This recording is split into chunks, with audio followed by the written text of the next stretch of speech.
ప్రస్తుతం మనతో పాటు ప్రముఖ ఆధ్యాత్మికవేత్త వేదిక్ ఆస్ట్రాలజర్ గోనుగంట్ల సురేష్ బాబు గారు ఉన్నారు. గురుగారితో మాట్లాడేద్దాం. నమస్కారం గురుగారు. మణికంఠ గారు నమస్కారం అండి.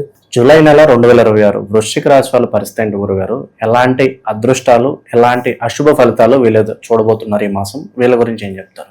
ముందుగా మణికంఠ గారు, ఈ జులై మంత్ యొక్క విశిష్టత మనం తెలుసుకుందాము. ఎందుకంటే ఆ మాసం ఎంత గొప్పదో తెలుసుకుంటే ఆ మాసంలో ఉన్న రోజు కూడా అంత గొప్పగా ఉంటుంది, మన లైఫ్ కూడా అంత గొప్పగా ఉంటుంది. సో ఆ విధంగా మనం ఇండివిజువల్ లైఫ్ నేచర్ నుంచి వ్రతాలకి కాలానికి మన మహర్షులు అలైన్మెంట్ చేశారనమాట. అందుకనే మాసాలు, తిథులు, మోడాలు ఇవన్నీ రకరకాలు పెట్టేశారు. ఇందులో మనం ఫస్ట్ జులై మంత్ చూసుకుంటే చాలా చాలా చేంజెస్ ఉన్నాయండి. ఇందులో ఒకటి, మాసం ఫస్ట్ 15 days నిజ జ్యేష్ఠ మాసం ఉంటుంది 13వ తారీఖు వరకు. 14 నుంచి మనకి ఆషాఢ మాసం స్టార్ట్ అవుతుంది. ఇందులో ఎప్పుడైతే మనకి ఆషాఢ మాసం స్టార్ట్ అయిపోతుందో మనకి దేవి నవరాత్రులు, గుప్త నవరాత్రులు అని స్టార్ట్ అయిపోతుంటాయి. వారాహి నవరాత్రులు అని అంటూ ఉంటారు. అయితే ఆ తర్వాత మనకి ఏమవుతుందంటే ఇమ్మీడియట్గా మనకి కర్కాటక రాశిలోకి ఎప్పుడైతే ప్రవేశం చేస్తూ ఉన్నాడో మనకి ఏమంటారు, కర్కాటక సంక్రమణ దక్షిణాయనం అంటారు. ఎప్పుడైతే దక్షిణాయనం స్టార్ట్ అవుతుందో మనకి చాతుర్మాస వ్రతం అని స్టార్ట్ అవుతుంది.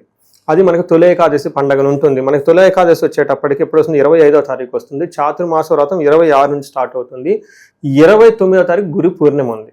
అంటే ఇప్పుడు ఈ ప్రకారం చూసుకుంటే మనకి గురుమోడం ఉంది, వారాహి నవరాత్రులు ఉన్నాయి, చాతుర్మాసం ప్రారంభమవుతుంది, ఆషాఢ మాసం ప్రారంభమవుతుంది, గురు పూర్ణిమ ఉంది. సో ఇన్ని రకాల విశిష్టతలు మనకి ఈ మాసంలో కలిగి ఉన్నాయి కాబట్టి ఇది చాలా ముఖ్యము, అందరూ సెలబ్రేట్ చేసుకోవాల్సిన మాసం అని చెప్పుకోవచ్చు. మరి జ్యోతిష శాస్త్రం ప్రకారంగా గ్రహాలు మారుతూ ఉంటాయి కాబట్టి 3 గ్రహాలు మారుతున్నాయి. జూలై 4వ తారీఖు, 7వ తారీఖు, 16వ తారీఖు. ఇందులో వచ్చేటప్పుడు శుక్రుడు, బుధుడు, సూర్యుడు వరుసగా మారుతూ ఉన్నారు కాబట్టి మనం ఈ 12 రాసుల వారికి టోటల్గా ఎలా ఉండబోతుంది ఏంటనేది దీని గురించి తెలుసుకోవాలి. మనం వృశ్చిక రాశి చూసుకుంటే జూలై మంత్లో కొంచెం జాగ్రత్తగా ఉండవలసిన మాసం అనుకోవాలి. అంటే అంత ముందులాగా కొంచెం స్మూత్గా చక్కగా వెళ్దామనే ధోరణి అయితే ఈ మంత్లో మాత్రం ఉండకూడదు. బట్ ఓవరాల్గా చూసుకుంటే ఇప్పుడైతే మనకి గురువు మారారో జూన్ 2న అక్కడ నుంచి వృశ్చిక రాశి వాళ్ళకి సహజంగా బాగుంటుందండి. సహజంగా టోటల్ పట్టకంటే కొన్ని మంత్స్లో అప్స్, కొన్ని మంత్స్ డౌన్స్ ఉన్నా కానీ బట్ ఓవరాల్గా బాగుంటుంది.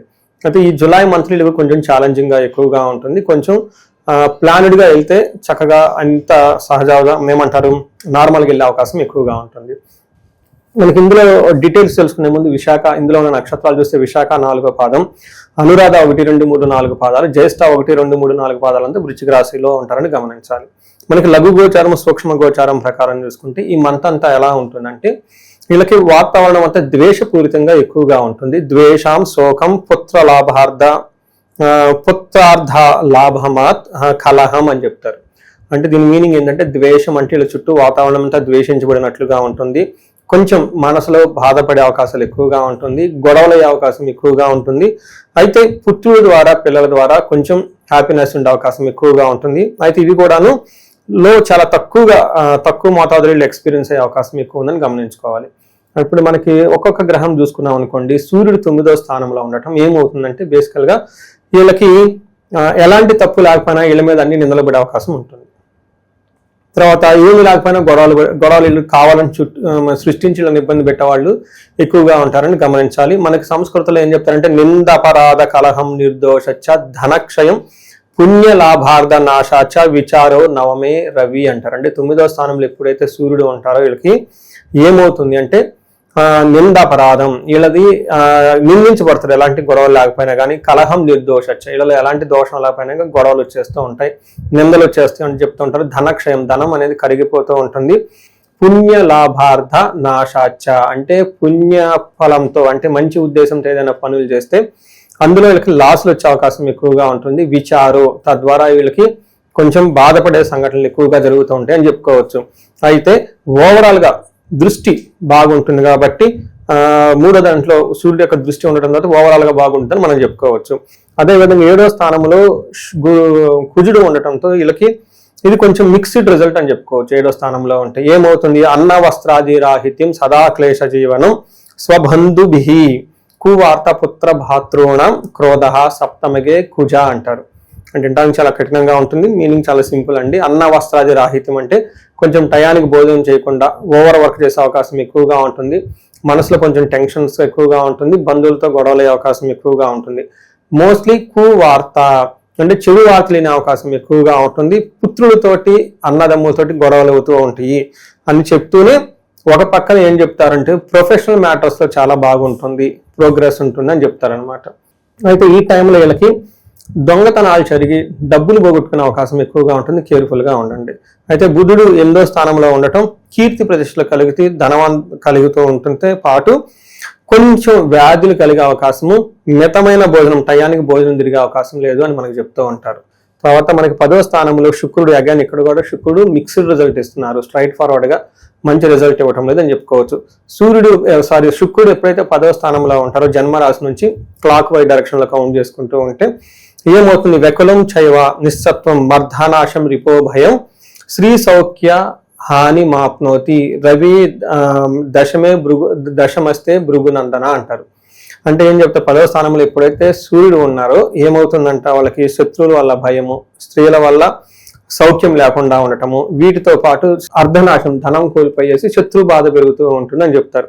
అయితే ఇక్కడ కూడా శుక్రుడు కొంచెం మంచి చేసే అవకాశం ఉంది. ఎవరైనా వెహికల్ కొనుక్కోవాలన్నా, ఎడ్యుకేషన్ ప్రకారంగా స్కూళ్ళల్లో కొత్త కోర్సులు చేరాలన్నా కానీ మంచి సపోర్ట్ వచ్చే అవకాశం ఎక్కువగా ఉంటుంది. ఏ ప్రకారంగా చూసుకున్నా కానీ ఈ మంత్ కొంచెం అన్ని చూసారు కదా, ప్రతి గ్రహం కూడా బాగా మిక్స్డ్గా ఉంది, స్ట్రైట్ ఫార్వర్డ్గా అయితే మంచి రిజల్ట్ ఇవ్వటం లేదు కాబట్టి కొంచెం బ్యాలెన్స్డ్గా వెళ్తే బాగుంటుంది. గురుగారు మిక్స్డ్గా ఉన్నప్పటికీ టూ మచ్గా వ్యతిరేక ఫలితాలు, ఈ విషయాల్లో వీళ్ళు జాగ్రత్తగా ఉండకపోతే ఇబ్బందుల్లో పడతారంటే ఏం చెప్తారు వీళ్ళకి?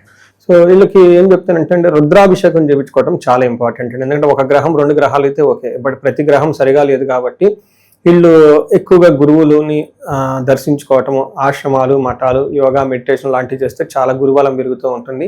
వీటితో పాటుగా ఒక్కసారి మహన్యాసపూర్వక ఏకాదశ రుద్రాభిషేకము, లేదా మన్యు పాశుపత అభిషేకము, లేదంటే విఘ్నాలు తొలగిపోవడానికి విఘ్నేశ్వరుడికి సంబంధించిన లక్ష్మీ గణపతి విశేష హోమం అని ఉంటుంది. ఇవి చేయించుకుంటూ ఉంటే ఇప్పుడు మనం చెప్పుకున్న వాటి నుంచి చక్కగా బయటపడే అవకాశం ఎక్కువగా ఉంటుంది. ఈ పీడవేళకి సరిగా అంటాం అనమాట. నక్షత్రాల పరిస్థితి ఏంటి గురుగారు? ఆ నక్షత్రాలకు ఎలా ఉండబోతుంది ఈ రాశికి సంబంధించి? నక్షత్రం విశాఖ, అనురాధ, జ్యేష్ఠ 3 నక్షత్రాలు అని చెప్పుకున్నాం కదా. విశాఖ నక్షత్రం వాళ్ళకి పాజిటివ్ సైడ్ లో క్షేమంగా ఉంటారు, లాభప్రదంగా ఉంటారు, ఫారిన్ లేదంటే అవుట్ సైడ్ లో ఉండే అవకాశం ఎక్కువగా ఉంటుంది, వస్త్ర లాభం కనిపిస్తుంది.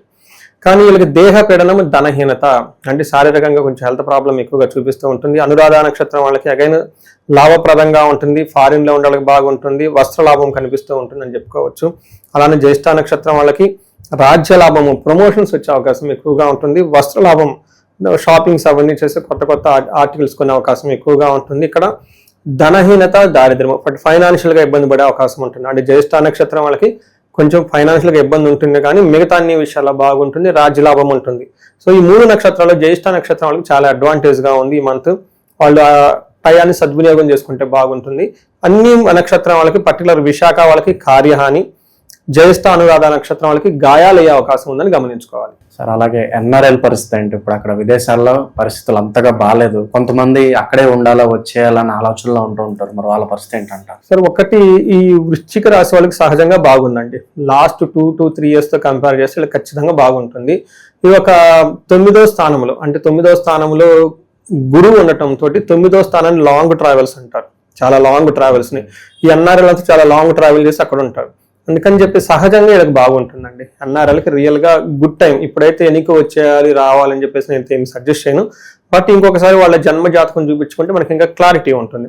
అసలు వాళ్ళ జాతకంలో ఫారిన్ రకరకాల రిజల్ట్ వెళ్తారు. కొంతమంది షార్ట్ ట్రావెల్ వస్తారు, కొంతమంది చదువుకుంటారు, జాబ్ చేయరు, సెటిల్ కారు, కొంతమంది జాబ్ చేసి కొంతకాలం ఉండేసి మళ్ళీ ఇంటికి వచ్చేస్తుంటారు, కొంతమంది అక్కడే పర్మనెంట్, ఇంక ఇండియాకి రమ్మన్నారు వాళ్ళు, చూడటానికి కూడా రారు. ఇలా రకరకాల ఏమంటారు స్టేజెస్ లో ఉంటుంది. అందుకని వాళ్ళు ఇండివిజువల్ గా జాతకం చూపించుకుంటే ఎంతవరకు ఉంటుంది ఏంటని మనం చూడొచ్చు. కొంతమందికి జాబ్ నిమిత్తం ఫారిన్ లో సెటిల్ అయ్యే ఉంటుంది, జాబ్ చేస్తున్నందుకు ఫారిన్ లోనే ఉంటారు, ఆ మూమెంట్ జాబ్ అయిపోయింది ఇండియాకి వచ్చేస్తారు. ఇది ఒక కేటగిరీ. అది మనకు జాతకం చూస్తే తెలుస్తుంది. ప్రస్తుత కాలంలో ఇన్వెస్ట్మెంట్స్ పరంగా వీళ్ళకి ఏమైనా సలహాలు, సూచనలు ఇస్తారా ఏదన్నా? అకైన్ 2 విషయాలండి. ఒకటి జాబు, 2 బిజినెస్, 3వది తెలవంది ఇంకొకటి ఉంటుంది. యాక్చువల్గా మనకి జ్యోతిష శాస్త్రంలో 8 రకాలుగా ధనం సంపాదించుకోవచ్చు. ఓకే, బట్ వీళ్ళ జాతకంలో ఏ ప్రకారంగా ధనం వస్తుందని ఫస్ట్ చూసుకోవాలి. సో ఏదో మనకి స్కూల్లో చెప్పారు కాబట్టి జాబు అనుకుంటే కాదు. కొంతమంది మరి బిజినెస్, జాబ్కి ఆల్టర్నేటివ్ బిజినెస్ అనుకుంటారు, కానీ బిజినెస్ అని అందరికి ఫిట్ అవ్వదు. కొంతమంది జాబు రాదు, బిజినెస్ రాదు, మరి వాళ్ళు ఏం చేయాలి? వాళ్ళ దగ్గర సపరేట్ స్కిల్స్ ఉంటాయి. ఇప్పుడు ఫిల్మ్ స్టార్స్ ఉంటారు, వాళ్ళ దగ్గర యాక్టింగ్ స్కిల్ ఉంటుంది, కొంతమందికి సెల్ఫ్ గా ఎర్న్ చేసుకునే కెపాసిటీ ఉంటుంది, కొంతమంది స్పోర్ట్స్ పీపుల్ ఉంటారు. ఇలా కొంతమందికి టీచింగ్ చేసి డబ్బు సంపాదించుకుంటారు, ఆన్లైన్లో డబ్బులు, సోషల్ మీడియాలో డబ్బులు సంపాదించుకోవచ్చు. కొంతమంది ఇన్నోవేటివ్గా థింక్ చేసి రొటీన్గా జాబులు చేస్తే కలిసి రాదు. వస్తుంది. కొంతమందికి స్పౌస్ ద్వారా ధనం వస్తుంది, అంటే భార్య ఉన్నంత వరకు వీళ్ళ దగ్గర డబ్బులు ఉంటాయి, లేదంటే భర్త ఉన్న దగ్గర డబ్బులు ఉంటుంది. ఎప్పుడైతే వాళ్ళ మధ్య డిస్కనెక్ట్ అయిపోతారు, నేను చాలా జాతకాలు చూశాను, మనకి సామెత కూడా చెప్తారు, పిచ్చి అయితే కానీ పెళ్లి కాదు, పెళ్ళ వాళ్ళంటే అంటే పిచ్చి ఉండకూడదని ఏదో సామెత చెప్తూ ఉంటారు. ఎందుకంటే కొంతమందికి పెళ్ళైన తర్వాతే కలిసి వస్తుంది. నాకు ఒకటి బళ్ళారి నుంచి, కర్ణాటక బళ్ళారి నుంచి కాలు, ఆయనకి ఆల్రెడీ 45 years, పెళ్లి కాలేదు, వాళ్ళ అక్కగారు చేశారు నాకు. ఏమంటే వాళ్ళ అక్కగారు ఇంకా పెద్ద అయిపోయారు, అంటే ఒక్క తమ్ముడు అండి, ఎవరు లేరు, ఇలా అయిపోయారు చూడండి అంటే, ఏంటమ్మా అంటే చూసి జాతకం చూస్తే తనకు పెళ్ళి అయితే తొందర కలిసి వచ్చిందని చెప్పాను. మరి మా కులంలో ఎవరు ఇవ్వలేదండి, ఆల్రెడీ 45 అంటే ఎవరు ఇస్తారమ్మా, ఇతనికి సొంత కులంలో పెళ్లి కాదు, వేరే వాళ్ళ దగ్గర నుంచి అవుతుంది. మొత్తానికి అడిగి చేసేది పెళ్ళి అయిపోయింది. చూడండి, వెరీ ఇంట్రెస్టింగ్ ఏంటంటే ఆ పెళ్లికి చాలా మంది పెద్దలు వచ్చి, ఒక్కడే అబ్బాయి మనలో ఉంటున్నాడు, వాళ్ళ కులం వాళ్ళు ఉంటారు కదండి, మరి తల్లిదండ్రులు కూడా లేరు, పెళ్లి చేసుకున్నారు, మనం ఏదైనా చేద్దామని చెప్పేసి అందరు కలిసేసి ఒక బట్టల షాప్ ఇచ్చేశారు ఆయనకి. ఆ బట్టల షాప్ ఇచ్చిన ఆయన ఎవరు, ఆయన పాపం ఏజ్డ్ అయిపోయి వాళ్ళ అబ్బాయి వాళ్ళంతా అమెరికాలో ఎక్కడో సెటిల్ అయిపోయారు. ఇంక ఎంతకాలం నేను చేసుకుంటాను, ఇది నువ్వు నడుపుకో, నా పేరు అంతే పెట్టుకొని నువ్వన్నా బాగుపడతావు అని చెప్పి. చూడండి, పెళ్ళి అయింది, షాప్ ఓనర్ అయిపోయాడు, కూర్చున్నాడు. ఇలా కొంతమందికి జాతకాలు చూపించుకోవాలండి, జాతకాలు చూపించుకుంటే అందులో మనకి చాలా క్లారిటీ, గైడెన్స్ వస్తుంది. అసలు మనం ఎలా వెళ్తే స్మూత్ గా ఉంటామో తెలుసుకోవాలి. అందుకనే కదా పెద్దవాళ్ళు పొరుగును పోయి పుట్టిన వెంటనే ముందు జాతక చక్రం రాపిస్తారు కదా. పెద్దవాళ్ళు చేసే ఫస్ట్ పని ఏంటంటే జాతక చక్రం రాపిచ్చేస్తారు, ఎందుకంటే అందులో సీక్రెట్స్ చాలా ఉంటాయి.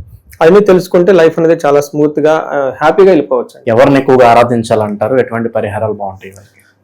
మనం ఇప్పుడు ముందుగా చెప్పుకున్నట్లు పరిహారాలు, మన్యు పాశుపత అభిషేకము, ఇవి చేస్తే చాలా బాగుంటుంది. వృశ్చిక రాశి వాళ్ళకి అధిపతి కుజుడు కాబట్టి అండి, ఆంజనేయ స్వామిని ఎక్కువగా ప్రార్థించినా కానీ చాలా బాగుంటుంది. వారాహి అమ్మవారు, ఇప్పుడు ఆ వారాహి నవరాత్రులు వస్తుంది, వారాహి అమ్మవారిని ప్రార్థించినా కానీ చాలా రిజల్ట్ చాలా త్వరగా క్విక్గా ఉంటుంది. సో మనం ఇదంతా గోచార ఫలితాల కింద చెప్పుకుంటామండి మణికంఠ గారు.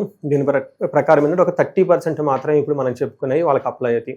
అయితే ఇండివిజువల్ జాతకం చూపించుకోవడం చాలా చాలా ముఖ్యం. కొంతమందికి ఎవరికైతే ఏజ్ 40 to 50 years మధ్యలో ఉండేసి, అంటే +or- 40 years, దీన్ని మిడ్ లైఫ్ క్రైసిస్ అంటూ ఉంటారు చాలా మందికి. లేడీస్కి పోస్ట్ మెనోపాజ్ అని, ప్రీ మెనోపాజ్ అని, జెంట్స్ కూడా ఏమంటారంటే కొంచెం హార్మోనల్ చేంజెస్ ఉన్నాయని చెప్తూ ఉంటారు. అంటే సడన్గా ఏమవుతుందంటే వాళ్ళ లైఫ్లో 10 years కెరియర్ గ్రోత్ సక్సెస్ఫుల్గా ఉండి, అకాడమిక్స్ అంతా సక్సెస్ఫుల్గా ఉండి, వాళ్ళ లైఫ్లో ఒక మేనేజర్ లెవెల్లో ఒక ఉన్నతమైన పొజిషన్కి ఆల్రెడీ వచ్చి, ఇప్పుడు లైఫ్లో ఒక స్టాగ్నేటెడ్గా ఫీల్ అయి ఉన్నారు, గ్రోత్ లేదు, వ్యాక్యూమ్ వచ్చింది, జాబులు పోయి ఇబ్బందులు పడిపోతున్నారంటే ఒక్కసారి వాళ్ళు సీరియస్గా జాతకం చూపించుకోవడం చాలా చాలా ఇంపార్టెంట్. ఎందుకంటే ఈ టైంలో వాళ్ళకి గ్రహ శాంతులని, లేదంటే గ్రహ దోషాలని, లేదంటే శాపాలని ఉంటాయి అనమాట. ఈ శాపాలు వాళ్ళకి ఎఫెక్ట్ అవుతూ ఉంటాయి అనమాట.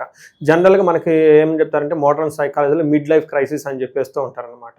బట్ జ్యోతిష శాస్త్రంలో దానికి చాలా వివరణ ఇచ్చారనమాట, శాపాలని, గ్రహ దోషాలని, అవన్నీ. ఒకసారి వాళ్ళ గ్రహాలు ఇండివిజువల్గా జాతకం చూపించుకోవడం చాలా ముఖ్యం.